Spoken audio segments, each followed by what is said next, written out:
नमस्कार मित्रों, मैं डॉक्टर एम पी ओली आज आपको हरेला पर्व की कुछ विशेष बातें बताने जा रहा हूँ। ऐसा माना जाता है कि कुछ समय पहले कुमाऊँ के गांव में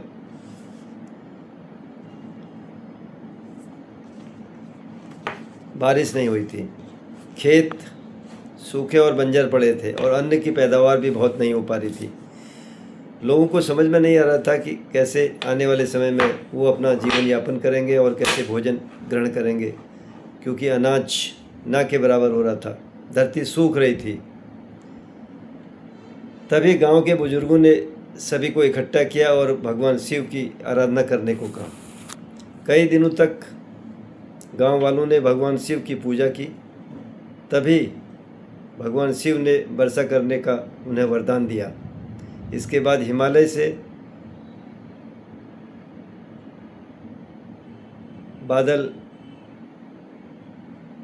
आसमान में छाने लगे और सूखी धरती पर धीरे धीरे बारिश होने लगी और पूरे गांव में, खेतों में हरियाली होने लगी। उसी दिन से गांव के वृद्धों ने इसे हरेला के रूप में मनाने का कार्य किया।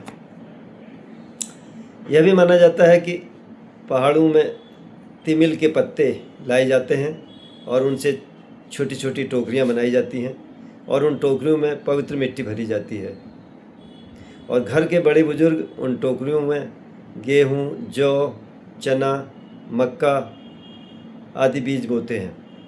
ऐसी मान्यता है कि इन बीजों में घर की खुशहाली, समृद्धि की भी कामना की जाती है। बीज बोने के बाद इन टोकरियों को घर में किसी पवित्र स्थान पर रखा जाता है। अगले 9 दिनों में उनमें हल्का हल्का पानी छिड़का जाता है और पूरे विधि विधान के साथ उनकी पूजा की जाती है। धीरे धीरे इन बीजों से कोमल अंकुर निकलने लगते हैं और यही अंकुर हरेला कहलाते हैं। हरेला काटने से एक दिन पहले पूरे परिवार द्वारा उसकी विशेष पूजा अर्चना की जाती है और पहाड़ के फलों की एक टोकरी बनाई जाती है।